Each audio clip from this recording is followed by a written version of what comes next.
Hi students, welcome to my YouTube channel. आप सभी को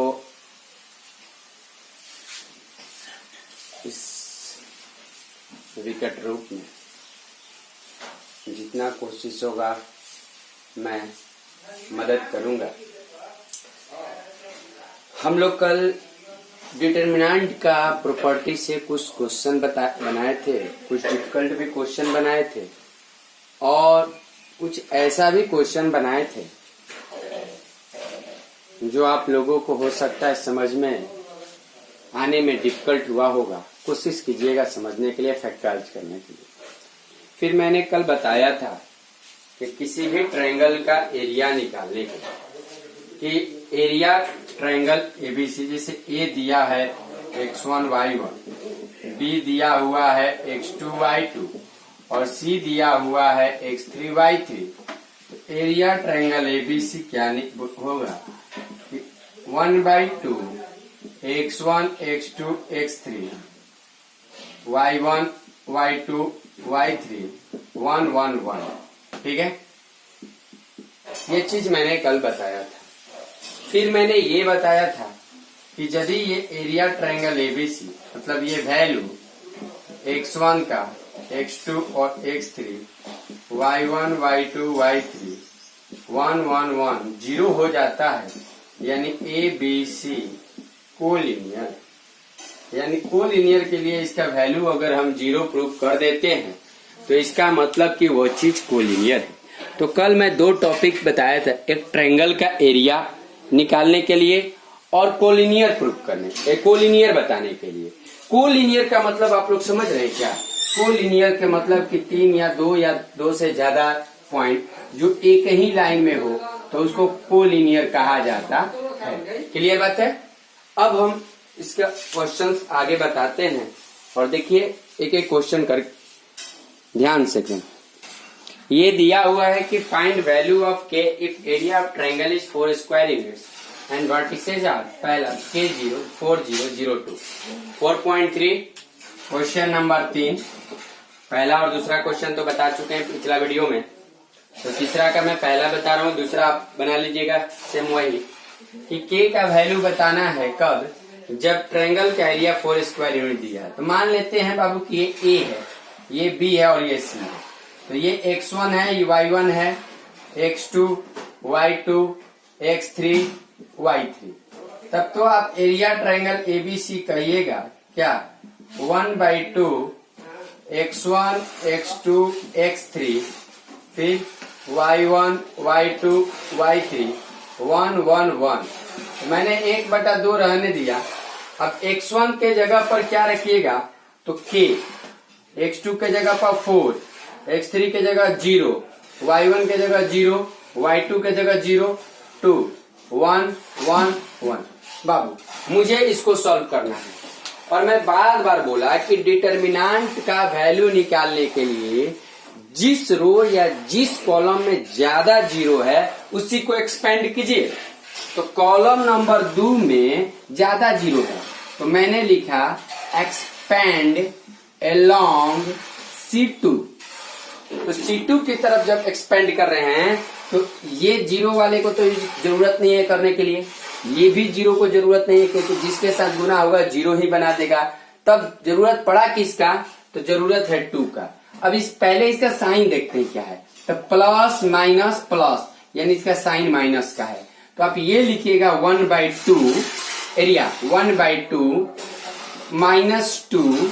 ठीक है, फिर ये और ये जब ढक दीजिएगा तो बचेगा K141, यही बचेगा ना, यानी 1/2, 2 से 2 कट जाएगा तो माइनस बचेगा, माइनस K+4, नहीं सॉरी 4 है, K -4। ठीक है, लेकिन चूंकि ये एरिया है इसलिए मैं इसको मॉडुलस में रखा। क्या चीज में रखा? मॉडुलस में। और ये एरिया जो है किसके बराबर है? 4 स्क्वायर यूनिट्स के बराबर। तो इसको मैं 4 के बराबर करूंगा। ये देखिए अब मैं क्या कितना आया था मेरा? एरिया कितना आया था जी? तो मोड के अंदर -k -4, ठीक है, अकॉर्डिंग टू क्वेश्चन मुझे ये 4, ठीक है, क्योंकि मैंने इस एरिया को वहां निकाला था और ये एरिया है किसके बराबर? तो 4 के बराबर। एक बात याद रखिए, जब भी मॉडुलस हटाते हैं तो यहाँ प्लस माइनस दोनों का साइन देगा। याद कीजिए, जब मैंने बेसिक पढ़ाया था मोड x बराबर 2, तो x बराबर क्या? +-2। क्लियर बात है? तो मैं यहां से ये काम किया कि -k +4 = 4, फिर -k +4 = -4। तो यहाँ 4 से 4 कट गया तो k का वैल्यू आया 0। यहाँ -k बराबर आया -8, तो k का वैल्यू क्या आ गया? 8। यानी हमारे पास जो k का वैल्यू आया, 2 आया, 2 आया, एगो 0 आया और एगो 8 आया। क्लियर बात है? आई होप क्वेश्चन नंबर 2 आप लोग बनाइएगा इसी तरह से। क्वेश्चन नंबर 4 की तरफ हम बढ़ते हैं। आइए देखिए जी, कह रहा है कि find the equation of the line joining 1,2 and 3,6 using determinants. ठीक है, डिटर्मिनेंट को इस्तेमाल करके ये दोनों पॉइंट से जो लाइन ज्वाइन हो रहा है उसका इक्वेशन बताए। एक काम करते हैं हम, जब भी ऐसा क्वेश्चन दे, ठीक है, 4 में ऐसा 2 क्वेश्चन है, मैं एक क्वेश्चन बना रहा हूं और एक क्वेश्चन आप लोग के लिए छोड़ूंगा। तो सबसे पहले एक काम कीजिए कि मैं इस क्वेश्चन को बनाने के लिए सबसे पहले मैं एक काम करता हूं कि लेट x, y be points on line joining A हो गया ना, b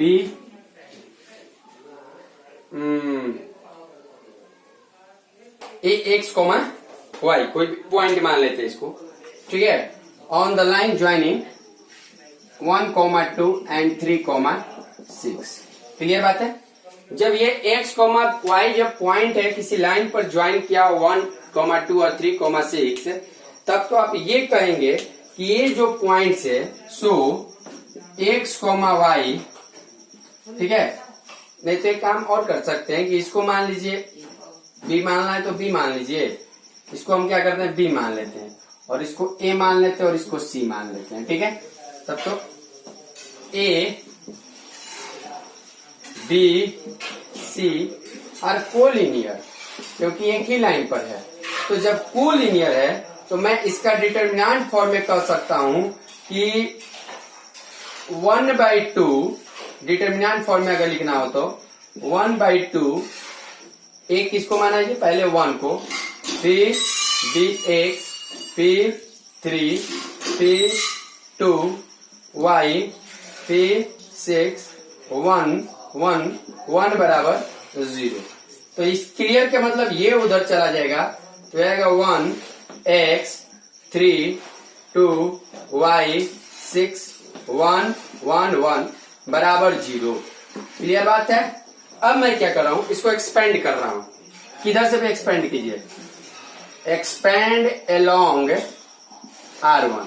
तो जब R1 के अलोंग एक्सपेंड किया मैंने, तो मैं यहां लिखा चिन्ह प्लस माइनस प्लस, तो 1 इंटू y में 1 से गुना कीजिएगा y, 6 में 1 से गुना कीजिएगा 6, फिर -2, ये और ये बंद कर दें तो x -3, और फिर मैंने प्लस का चिन्ह दिया तो प्लस 1 है तो 1 लिखे चाहे मत लिखे कोई जरूरी नहीं है, ये और ये बंद किया तो 6x - 3y = 0।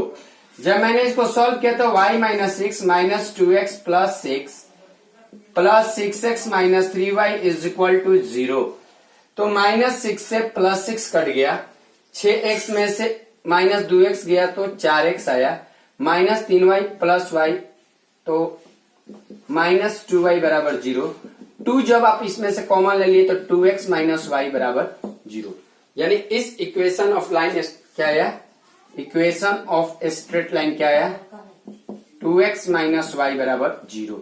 तो कहने का मतलब यही है कि सबसे पहले अगर 2 पॉइंट दिया तो तीसरा पॉइंट x, y मानिए, फिर उसको डिटर्मिनेंट के फॉर्म में सजाइए, बराबर 0 कर दीजिए, क्योंकि कोलिनियर का मतलब ये हुआ बराबर 0। क्लियर बात है? जब मैंने बराबर किया फिर सॉल्व किया, जो लाइन के जो इक्वेशन प्राप्त होगा सॉल्व करने के बाद वही मेरा equation of the straight line होगा। क्लियर बात समझ में आया? चलिए आगे बढ़े। तो इसका दूसरा नंबर क्वेश्चन आप लोग बना लीजिएगा। If the area of the, 5वां नंबर में पढ़ा, if the area of the triangle is 35 square units with the vertices 2 - 5, अच्छा देन के इज, मैंने सेम क्वेश्चन नंबर 3 यानी 5 जो आप लोगों ने क्वेश्चन नंबर 3 किया है वही क्वेश्चन नंबर 5 है, ठीक है। और 4 का दूसरा यानी 4 का पहला दोनों आपस में क्या है, बराबर है। तो आप जो भी करेंगे तो जब 4 का जो पहला बना उसी प्रकार से इसका दूसरा बनाएंगे।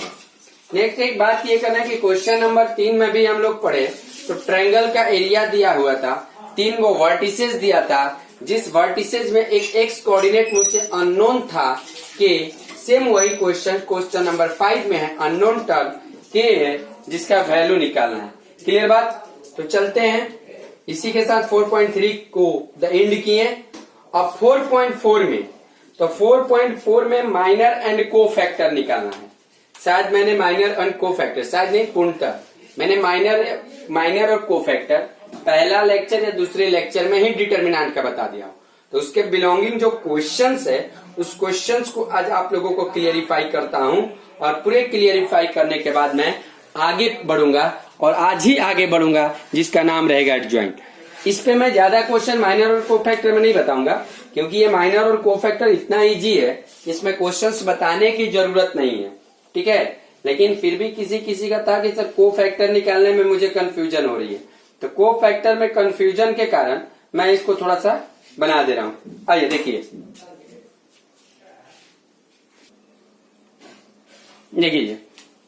माइनर एंड को फैक्टर, थोड़ा सा माइनर को हम लोग MIJ से करते हैं और को फैक्टर को CIJ से करते हैं। और को फैक्टर होता है क्या है, -1 के power I plus J into minor. जिस एलिमेंट का को फैक्टर निकालना है उसी का माइनर गुना -1 के पावर I प्लस J। और I क्या है जी, रो, नंबर ऑफ रो, और J क्या है, नंबर ऑफ कॉलम। मैं नंबर नहीं लिख रहा हूं, आप लोग समझ जाइएगा किस रो में है किस कॉलम में, ये चीज बताना होगा। अच्छा, माइनर तक करने का क्या मतलब है, जैसे मैं एक क्वेश्चन लेकर मैं चलता हूं। जैसे देखिए, जब मैं क्वेश्चन ले रहा हूं तो मैंने क्वेश्चन नंबर 1 पहला लिखा, 1 का है 2 - 4 0 3, ठीक है। अच्छा, एक आप ये लोग बताइए, इसका मुझे माइनर भी बताना है, माइनर एंड को फैक्टर हर एलिमेंट का बताना है, ठीक है। हर एलिमेंट का मुझे माइनर एंड को फैक्टर निकालना है, कोई दिक्कत? अच्छा, एक काम, एक बात बताइए मुझे, मैं जब इसका नाम थोड़ा बता सकते हैं कि आप लोग, A11, इसका A12, इसका A21, इसका A22, ठीक है। अब एक बात समझिए, अगर मुझे माइनर निकलना है, माइनर ऑफ A11 यानी जिसे हम MIJ, I क्या है, नंबर ऑफ रो, J क्या है, नंबर ऑफ कॉलम, तो यहाँ IJ के जगह पर क्या है, 11। तो M11 का मतलब जब माइनर निकालना हो, जिस एलिमेंट का माइनर निकालना हो, वो जिस रो और जिस कॉलम में पड़ा उसको मूंद लीजिए। इसको भी मूंद लिए, इसको भी मूंद लिए, क्या बचा जी, 3। तो M11 क्या हुआ। उसी तरह से अगर माइनर ऑफ A12 निकाल रहे हैं तो A12 का मतलब क्या, ये मैं इसको ढक लिया और इसको ढक लिया, क्या बचा, 0। यानी M12 का जो माइनर होगा वो क्या होगा, 0। बात समझिए। फिर मैं इसका आया माइनर ऑफ A21, मैंने क्या किया, M21 यानी निकालना है मुझे, तो मैं क्या करूंगा, ये किस रो में है, इसमें है, ढक लीजिए। किस कॉलम में है, ये है, ढक लीजिए, क्या बचा, -4। तो ये क्या हो जाएगा, -4, ठीक है। फिर मैं देखता हूं, मैं A22 का निकालता हूं, तो A22 का यानी M22 यानी ये और ये, तो क्या बच गया, क्लियर बात है। अब मुझे को फैक्टर के लिए CIJ बराबर -1 के power I plus J into M I J, यही है ना जी फॉर्मूला। तो चलिए, तो मैं सबसे पहला लेता हूं A11 का ही को फैक्टर ऑफ A11, जिसके C11 कह रहे हैं। C11 कहने का मतलब आई का काम भी 1, जे का भी काम 1, यानी -1 के पावर 1 + 1 इंटू M11, यानी -1 को 2 बार गुना कीजिएगा तो +1 गुना M11 क्या है जी 3, तो 1 गुना 3 बराबर क्या हो गया। मेरे ख्याल से समझ में आ गया आप लोगों को। अच्छा, कहीं कहीं बुक में C1 को फैक्टर को, कहीं कहीं बुक में को फैक्टर को CIJ के जगह पर AIJ भी लिख दे तो वह को फैक्टर ही होता है। क्लियर बात है। चलिए आगे बढ़ता हूं। अगर फिर मैंने को फैक्टर लिया, किसका को फैक्टर, बार बार नहीं लिख रहा, को फैक्टर ऑफ A12 का, तो C12 लिखिए चाहे A12 लिखिए, कुछ भी लिखिए, कोई दिक्कत नहीं। तो मैं लिखूंगा -1 के पावर 1 + 2 इंटू M12, -1 को 3 पे गुना कीजिएगा तो -1 गुना M12 कितना आया है 0, तो किसी चीज में 0 से गुना कीजिएगा 0 हो जाएगा। इसको ना प्लस से मतलब है और ना माइनस से मतलब है। इसी तरह से मैं चलता हूं A21 का को फैक्टर यानी C21, तो -1 के पावर 2 + 1 इंटू M21, फिर माइनस इंटू M21 कितना आया है जी -4, यानी माइनस माइनस कितना हो जाएगा +4, कोई दिक्कत। उसी तरह से मैं ये निकालूंगा किसका, तो को फैक्टर ऑफ A22, A22 का मतलब देखिए C22 -1 के पावर 2 + 2 इंटू M22, यानी -1 के 4 बार गुना कीजिएगा तो +1, और M22 कितना आया तो 2, तो 1 गुना 2 माने कितना। क्लियर बात है। तो आपको सब माइनर भी निकल गया और को फैक्टर भी निकल गया।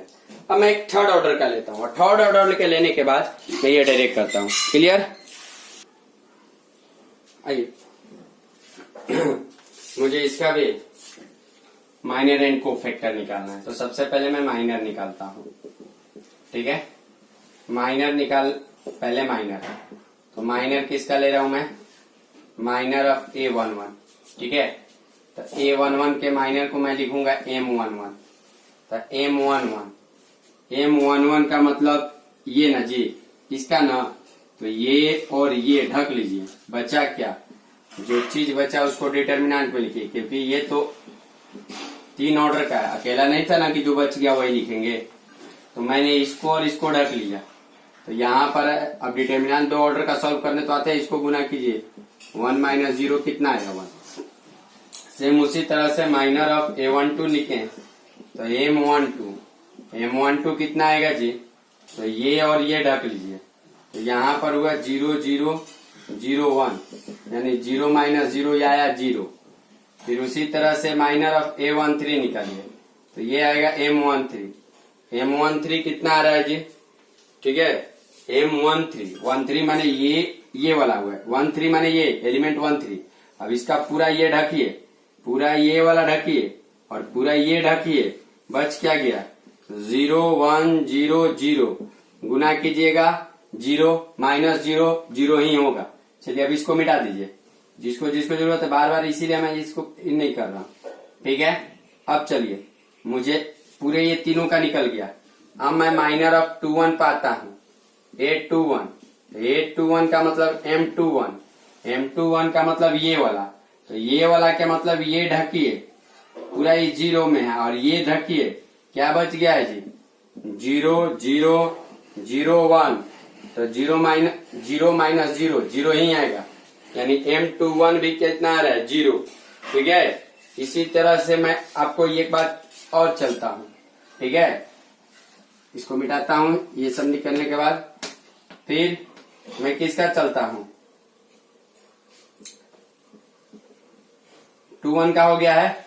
अब मैं चलता हूं 222 का, माइनर ऑफ किसका, अब मैं इस चीज को ढकूंगा नहीं, अब आप लोग बार बार इसको टाइम 822 यानी M22, तो 2 ये है, मैंने इसको और इसको ढक लीजिए। तो 1 0 फिर 0 1, मैंने इसको ढकी है, ये ढकिएगा और ये ढकिएगा। तो 1 0 0 1 कितना आ गया, 1 माइनस 0 बराबर 1। इसी तरह 2 3 आप लीजिएगा, यानी ये वाला 0, तो ये और ये ढकिए, तो बच क्या गया 0 1 0 0, यानी 0 माइनस 0 बराबर 0। ठीक है, 2 3 भी 0 आया। क्लियर बात है। अब आते हैं 3 1 का।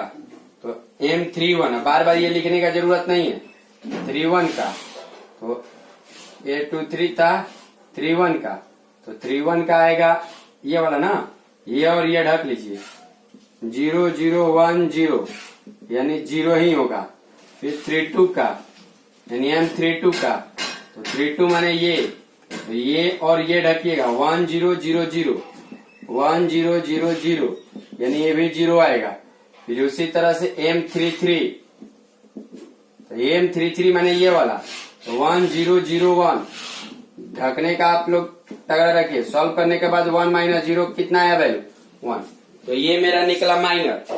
और माइनर जब निकल गया, जब मुझे माइनर निकालने आ गया, तो माइनर निकालने के बाद अब मैं क्या करूंगा, इसका कोफैक्टर निकालूंगा, क्योंकि मुझे क्वेश्चन में माइनर और कोफैक्टर ही बोल रहा है निकालने के लिए। आइए अब आइए कोफैक्टर।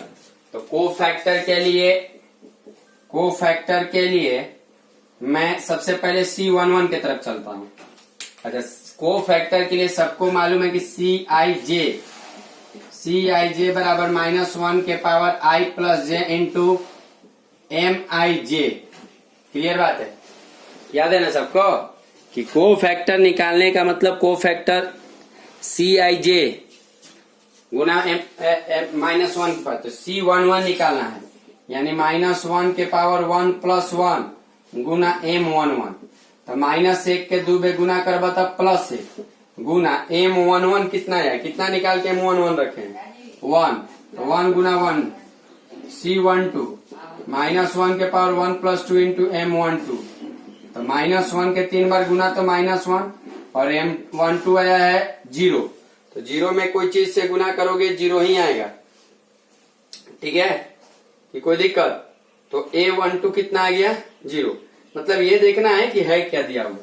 C13 -1 के पावर 1 प्लस 3 इंटू M13, -1 के प्लस M13 कितना निकल के आया था 0, तो 1 गुना 0 बराबर कितना 0।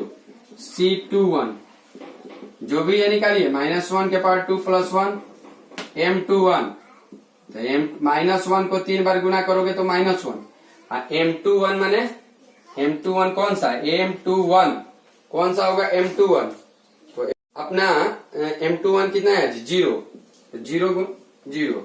उसी तरह C22 -1 के पावर 2 प्लस 2 M22, तो 1 गुना M22 कितना आया 1, तो ये भी 1 इंटू 1 1।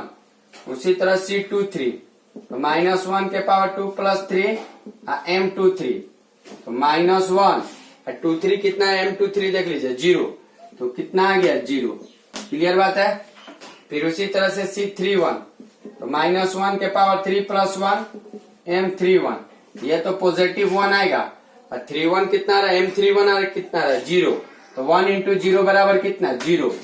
उसी तरह C32 तो -1 के पावर 3 प्लस 2 M32 -1 M32 कौन सा है M32 माने 0, तो 1 0। ठीक है, मल्टीप्लाई के चिन्ह है। C33 -1 के पावर 3 प्लस 3 M33 प्लस 1, और M33 कितना है जी 1, तो 1 इंटू 1 बराबर कितना 1। तो ये हुआ माइनर और कोफैक्टर निकालना। क्लियर बात है, कोई दिक्कत। चलिए आगे बढ़े। ठीक है, कोई दिक्कत। चलिए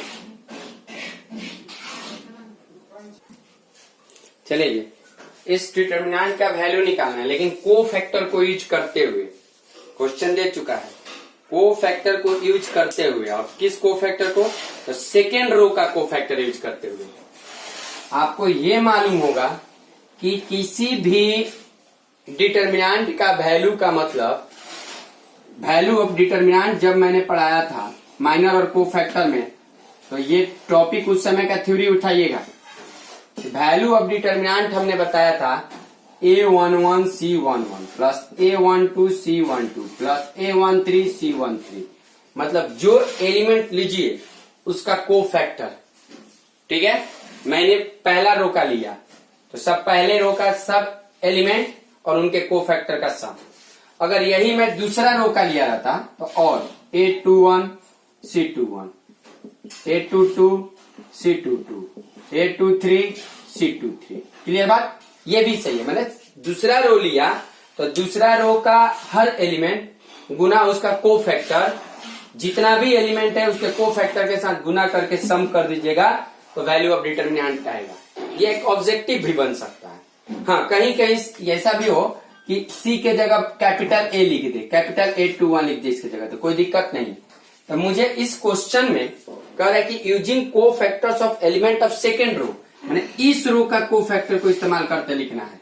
ठीक है, तो हम सीधा सा बात यही जानते हैं कि तब तो डिटर्मिनेंट का वैल्यू होगा A21 फिर कैपिटल A21, कैपिटल C21 लिखा हो चाहे capital A21, A22 capital C22, A23 capital C23। ठीक है, अब मैं क्या कर रहा हूं कि इसका A21 में दो कोफैक्टर निकालने का क्या फॉर्मूला है, -1 के पावर 1 + 2 इंटू M21।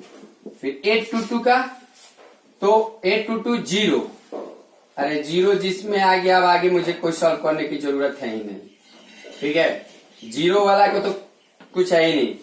A23 तो 1 और -1 के पावर 2 + 3, ठीक है, और 2 और 3 5 3, अच्छा मैं पहले ये लिख रही गड़बड़ाइएगा आप लोग, M23। ठीक है, आइए नेक्स्ट क्या करते हैं कि मैंने 2 यहां रखा, -1 को 3 बार गुना कीजिएगा तो -1, M21 माने ये ढक दीजिए तो क्या है 3 8 2 3, ये टोटल 0 हो जाएगा, कुछ करने की जरूरत नहीं है, समय की बचत है ये। -1 2 3 में ये और ये, तो 5 3 1 2। क्लियर बात? तो -2 3 का 9 -16 प्लस 0, लेकिन -1 5 दूनी 10 -3। क्लियर बात है? -16 में से 9 गया -7, -7 गुना -2 14, 10 में 3 गया 7, 14 में से 7 आया कितना है 7। तो ये हुआ वैल्यू मेरा। तो ये हमेशा रामबान याद रखना है। सेकेंड रो तो 2 1 2 1 2 2 2 3 1, थर्ड रो रहता तो ये। क्लियर बात है? कोई दिक्कत? ये ऑब्जेक्टिव के लिए भी याद रखना है। चले आगे बढ़े, आइए नेक्स्ट।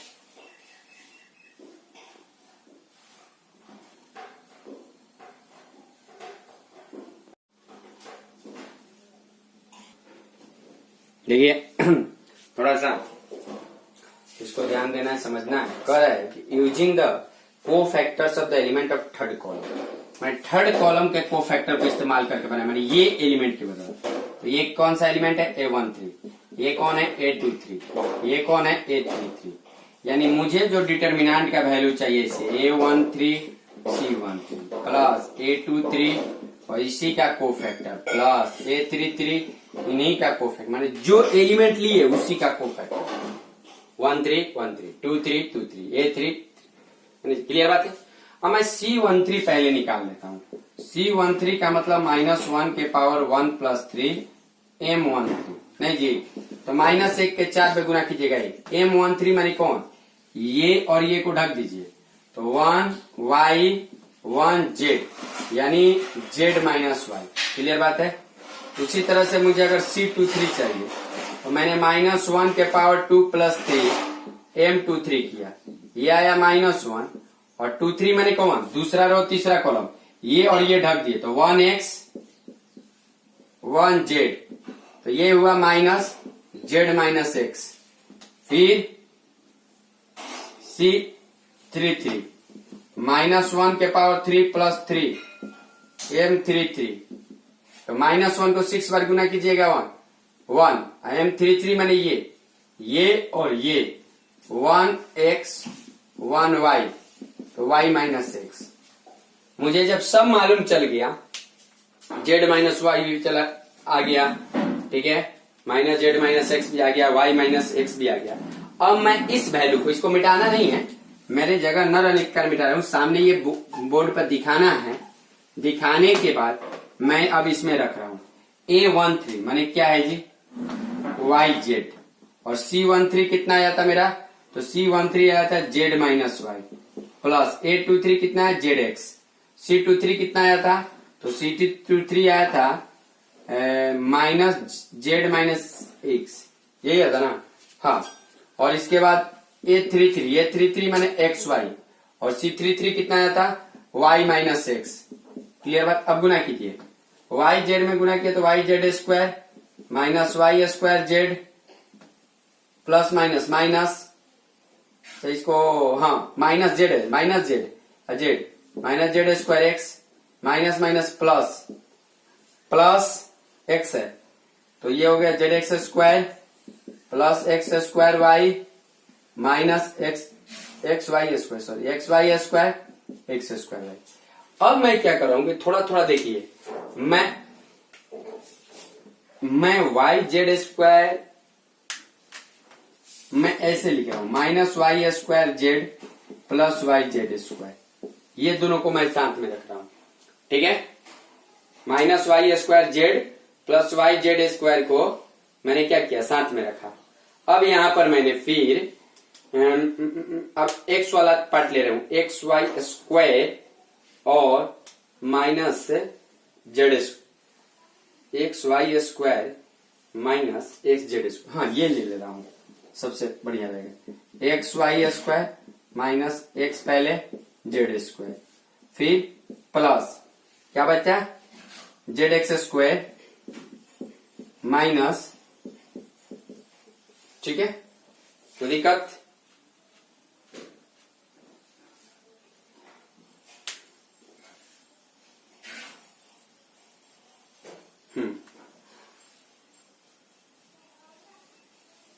ठीक है। अब मैं यहां से माइनस वाई जेड कॉमन लिया, तो जब माइनस वाई जेड कॉमन लिया तो यहां बच गया वाई माइनस जेड। यहां से फिर मैं एक्स कॉमन ले रहा हूं, एक्स, तो यहां y square minus z square बचा, ए माइनस बी और ए प्लस बी। क्लियर बात है, बोलिए। अब इसके बाद मैं यहां से x minus x square common लीजिए, तो वाई माइनस जेड। अब मैं वाई माइनस जेड को बाहर कर दिया, जब मैंने वाई माइनस जेड को बाहर किया तो यहां बचा माइनस वाई जेड, और ये निकल गया, तो ये बचा है plus x y plus z x, और यहां बचा है माइनस एक्स स्क्वायर, ठीक है। अब क्या करें जी, तो अगर एस इसमें से कॉमन ले लेते हैं तो जेड प्लस वाई आता है, ठीक है। नहीं तो इसमें से अगर कॉमन लेते हैं तो एक्स माइनस वाई, और इसमें से कॉमन लेते हैं तो एक्स माइनस वाई। हाँ चलिए, ये दोनों में ही कॉमन लेते हैं, मैं ये दोनों में ही कॉमन लेता हूँ। वाई माइनस जेड रहने दीजिए, थोड़ा सा देखिए, मैं किसमें ले रहा था कॉमन जी, ये और ये। जब मैंने जेड कॉमन ले लिया तो ये बचा एक्स माइनस वाई। फिर मैंने यहां से, अच्छा माइनस जेड कॉमन ले गया तो वाई माइनस एक्स चाहिए मुझे ना, क्योंकि यहां से, अच्छा ये देखते देखते देखते देखते देखते देखते देखते इसमें से अगर मैंने मेरा जेड माइनस जेड कॉमन लिए तो अब ये एक्स वाई और एक्स स्क्वायर है। अगर मैं माइनस एक्स कॉमन लेता हूं तो यहाँ भी, हाँ माइनस एक्स कॉमन ले लेता हूँ, अगर माइनस एक्स कॉमन लेता हूं तो यहाँ भी मुझे एक्स माइनस वाई आएगा, तब यहां से y minus z, sorry y minus z, x minus y और जेड माइनस एक्स। क्लियर बात है, तो ये मेरा प्रूव हुआ x minus y, z minus x और वाई माइनस जेड। क्लियर बात है, तो इसका वैल्यू ये आया। थोड़ा सा डिफिकल्ट हो रहा है कैलकुलेशन के दौरान, इसको थोड़ा सा हम लोगों को कैलकुलेशन किसी भी तरीका से ठीक करनी है। मैं अब एक बात आता हूं, यहां पर आप लोगों को दिखाई देखिए कि जैसे मैंने ये बनाया, ये कैलकुलेशन पूरा किया, तो ये कैलकुलेशन करने के बावजूद, ठीक है, मुझे यही ध्यान देना है कि जिस रो के एलिमेंट को, चाहे जिस कॉलम के एलिमेंट को ले रहे हैं, उसी के कोफैक्टर के गुना के साथ कर दिया। जैसे मैंने एक ऑब्जेक्टिव दिया हुआ है और ये ऑब्जेक्टिव ये दिया हुआ है, 5वां नंबर ऑब्जेक्टिव है, जैसे A11, A12, A13, A21, A22, A23, A31, A32, A33। देखिए 5वां नंबर ऑब्जेक्टिव, ठीक है, कह रहा है कि then Aij is cofactor of Aij, मैंने Cij के जगह कोफैक्टर दे दिया Aij, किसका, इज कोफैक्टर ऑफ Aij, माने कोफैक्टर। तो वैल्यू ऑफ डिटर्मिनेंट क्या होगा, तो एक बात समझ लीजिए कि वैल्यू ऑफ डिटर्मिनेंट निकालना है, आप किसी भी रो को लीजिएगा उसी के कोफैक्टर से गुना कीजिएगा। क्लियर बात है। तो ऑप्शन नंबर ए में कह रहा है A11 गुना A31, जो कि गलत है। 11 तो यहां भी 11 होना चाहिए। दूसरा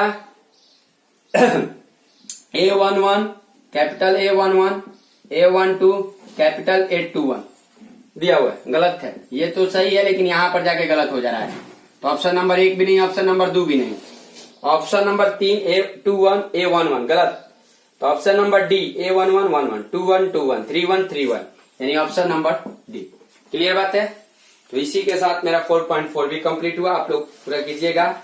अब मैं नेक्स्ट टॉपिक चलता हूं और नेक्स्ट टॉपिक मुझे adjoint and inverse of matrix है। तो टॉपिक का हेडिंग डालिएगा adjoint and inverse of matrix. तो adjoint and inverse of matrix में जो मैं पहला टॉपिक लेकर चल रहा हूं उसका नाम है एडज्वाइंट। आइए देखें, आइए तो अब हम जो चलते हैं टॉपिक, उसका नाम है adjoint and inverse of matrix. Inverse of matrix. लेकिन सबसे पहले बात हम एडज्वाइंट का करते हैं। किसका करते हैं, एडज्वाइंट का, ठीक है। तो एडज्वाइंट में मान लेते हैं कि कोई ए जो है Aij n क्रॉस n का स्क्वायर मैट्रिक्स है, ठीक है। और इसका जो को फैक्टर है एंड ठीक है Aij be cofactor of Aij in determinant A. Determinant A में हर एलिमेंट के को फैक्टर को Aij से डिनोट करते हैं, ठीक है। तो अब तो एडज्वाइंट के बारे में हम यही कहेंगे। देन सबसे पहला पॉइंट कि इट इज डिनोटेड बाय ए बराबर Dj। क्लियर बात। दूसरी बात ये समझना है कि क्या है, तो Dj ए जो है वो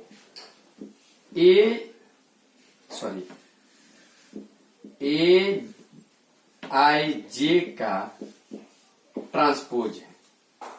Aij का क्या है जी, ट्रांसपोज है, ठीक है।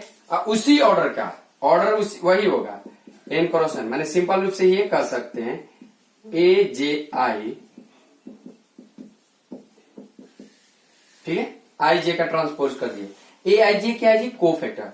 यानी मैं तीसरा रूप में यही इसी चीज को लैंग्वेज में बोलता हूं कि it is transpose of the matrix, ठीक है, टू द corresponding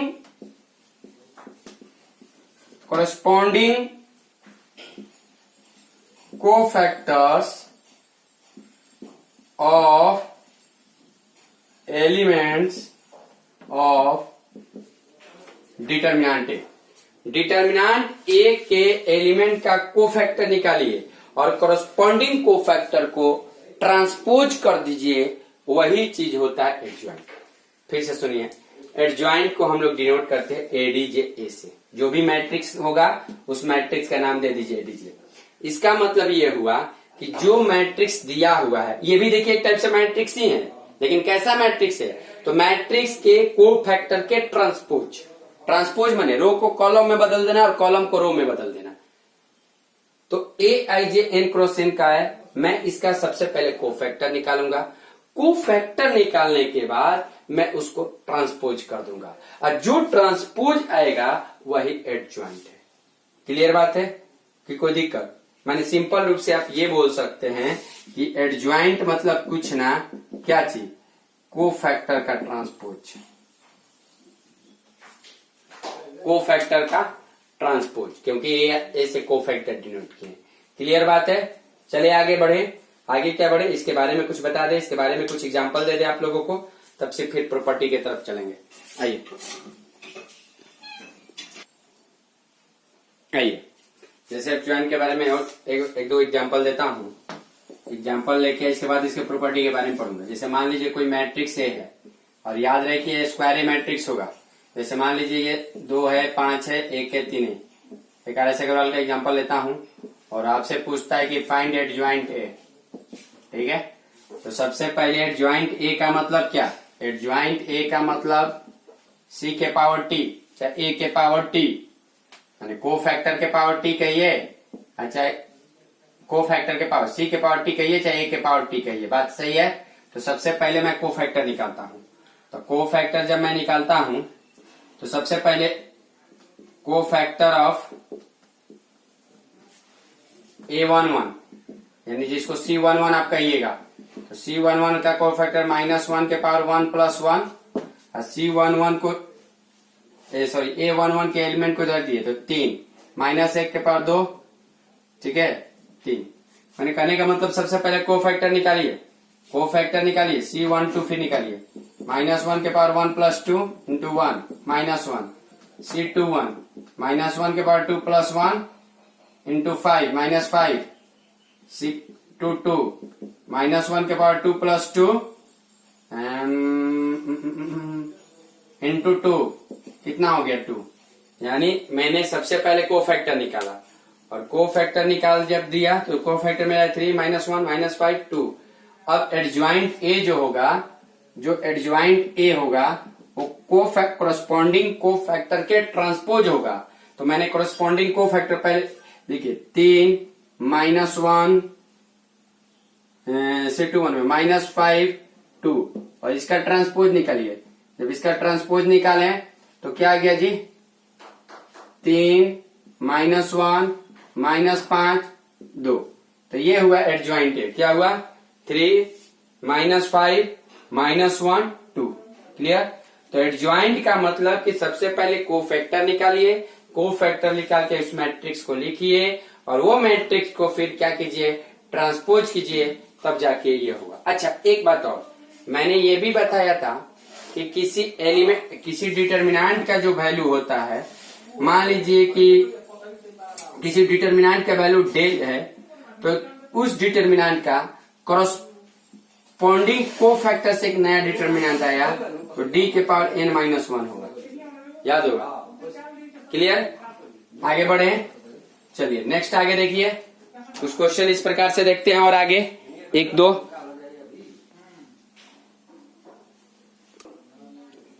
अच्छा ये सेंस बढ़े, बहुत सारे चीज हो गया। अच्छा इसमें कोई दिक्कत नहीं हो रहा है, किसी को इस चीज में दिक्कत नहीं ना, मल्टीप्लीकेशन ऑफ 2 डिटर्मिनेंट में 2 डिटर्मिनेंट को कैसे मल्टीप्लाई करना हो।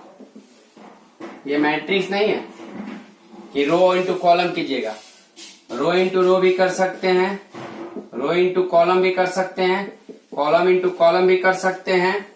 ठीक है, मतलब row into row, column into column.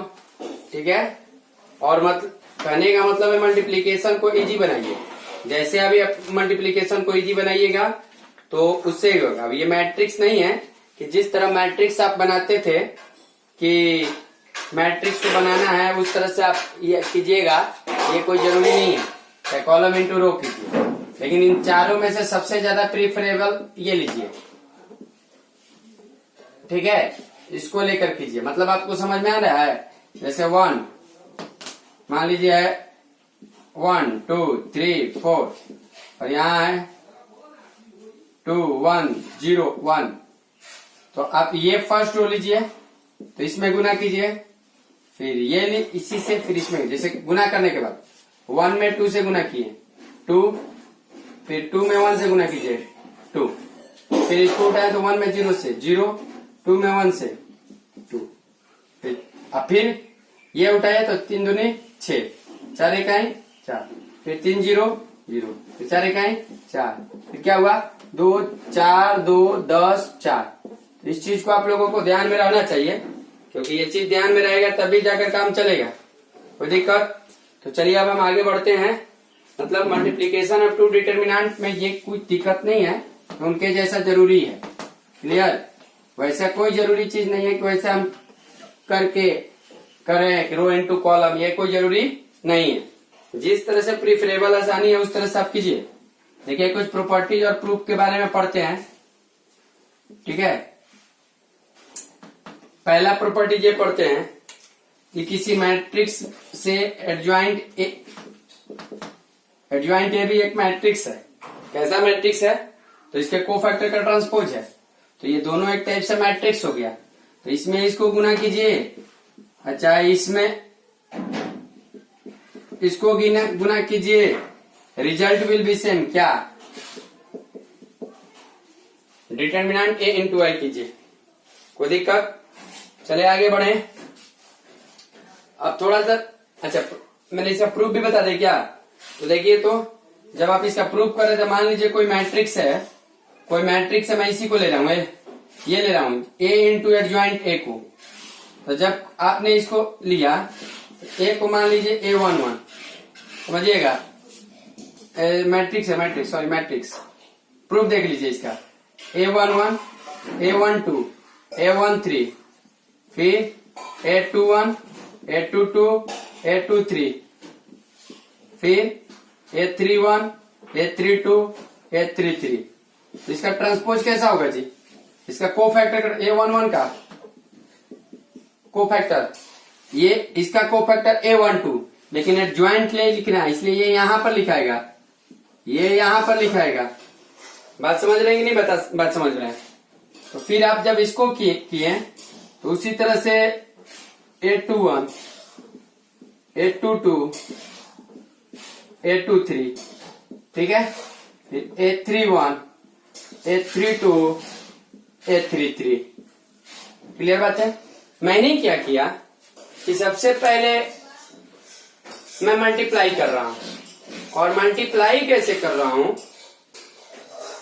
ठीक है, आपको ये मालूम है कि मैं ये रो पकड़ा और ये वाला कॉलम पकड़ा, कि रो इंटू कॉलम का मैट्रिक्स, ये मैट्रिक्स है, डिटर्मिनेंट नहीं ना है। तो जब आपने इसे मल्टीप्लाई किया तो आपका आएगा A11 A11।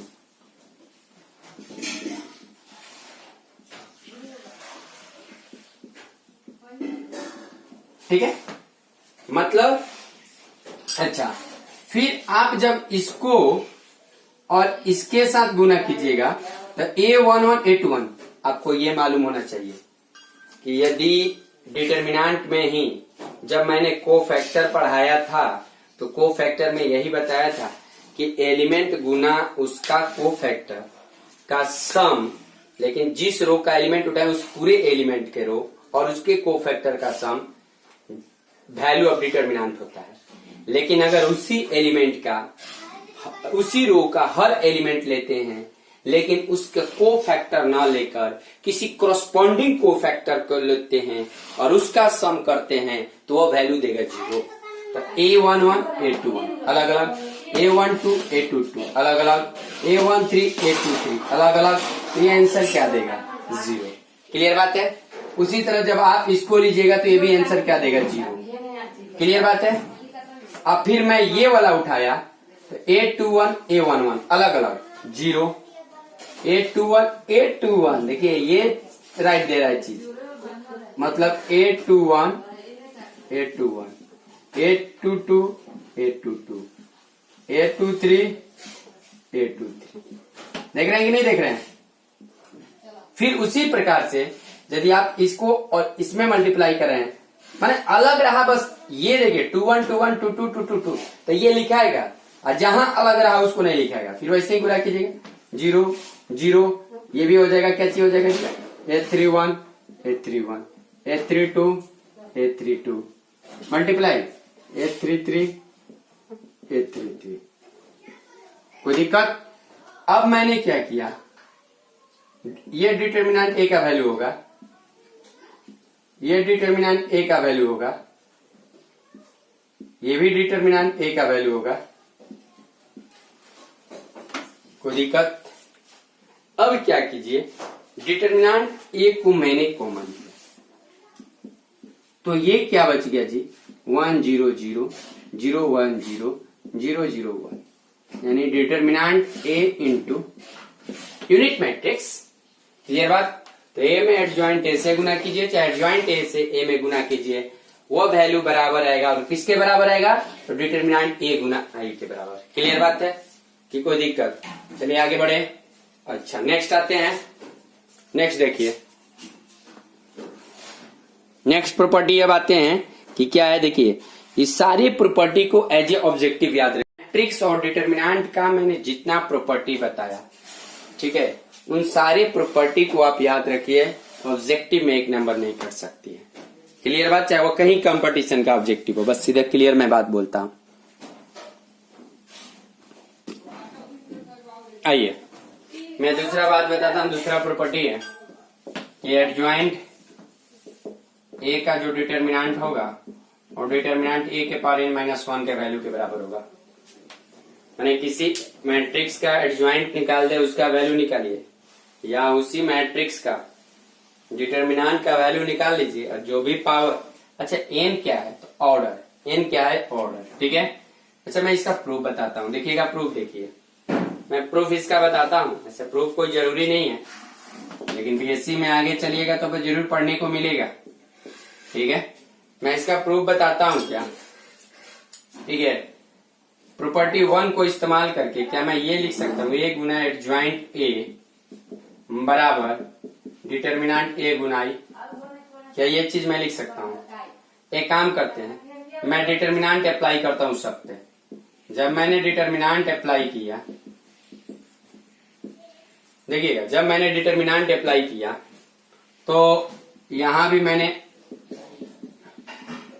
और किसी भी यूनिट मैट्रिक्स का वैल्यू 1 होता है, ठीक है। अच्छा, मैं डिटर्मिनेंट,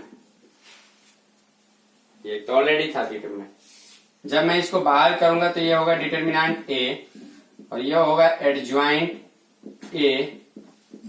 ये देखिए, आपको ये मालूम है क्या,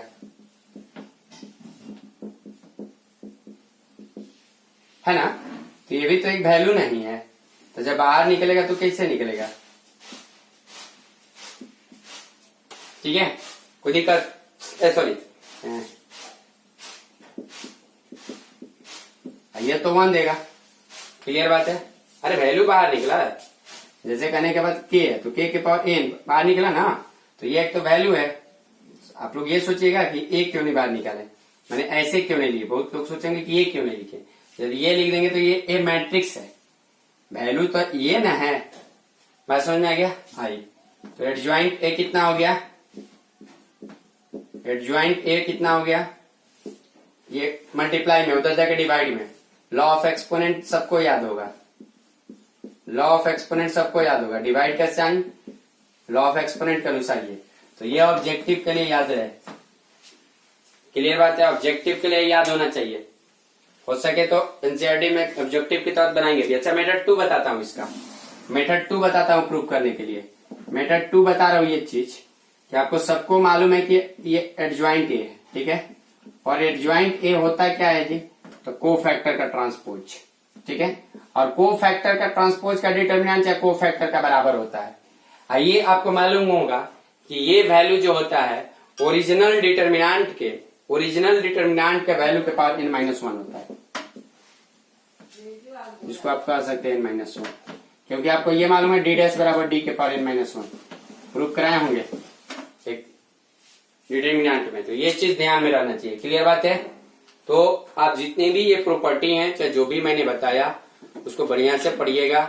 आप पूरे क्वेश्चन को ये कीजिएगा, जितना भी क्वेश्चंस होगा उस क्वेश्चंस को बनाइएगा पूरा केयरफुली रूप से, पूरे ध्यान से, पूरे प्रॉपर्टी को पढ़िएगा। पूरे प्रॉपर्टी पढ़ने के बाद मैट्रिक्स और डिटरमिनेंट का मैं एक और बात बता देता हूँ, किसी भी व्यक्ति को गड़बड़ाने की, कोई भी स्टूडेंट्स को गड़बड़ाने की कोई जरूरत नहीं है। एकदम बिंदास होके मैं जितना बता रहा हूँ, ये मत भागिए कि कोई आगे एक चैप्टर है, 2 एक्सरसाइज आगे है, ठीक है, उससे कोई दिक्कत नहीं। केवल एनसीईआरटी के चक्कर में मत रहिए। हाँ, बहुत सारे मैंने एनसीईआरटी में दिया, ठीक है, लेकिन ये बात ध्यान दीजिएगा, हर टॉपिक में कुछ ऐसा चीज जरूर मिलेगा जो कि और लोग से नहीं होगा। ये सब चीज मतलब मिनिमम 30 से 50% ऐसा चीज मिलेगा, 30 से 40% जो कि मैं प्रूव ही है, तो हर कोई प्रूव नहीं बताया होगा, ठीक है। चाहे कोई इस चीज को ध्यान में रखना है, कुछ कुछ क्वेश्चंस हैं जो मैं क्वेश्चन कराऊंगा, वो चीज ध्यान में रहेगा। तो मैं 4-5 लेक्चर और इसका लूंगा, और इसके बाद जो मेरा टॉपिक चलेगा, ठीक है, आप लोगों से चर्चा करने के बाद वो चालू करूंगा, या रिलेशन या फंक्शन या inverse trigonometric function. Okay, thank you. रहने देते हैं। हाँ भाई, आगे बनाइएगा आप लोग एनसीईआरटी 4.1, 4.2, 4.3, 4.4, ठीक है, और 4.5 का केवल एडजॉइंट निकालने तक सबको कंप्लीट होना चाहिए। एक्सरसाइज भी, एग्जाम्पल भी क्लियर है। बढ़े आगे, थैंक यू।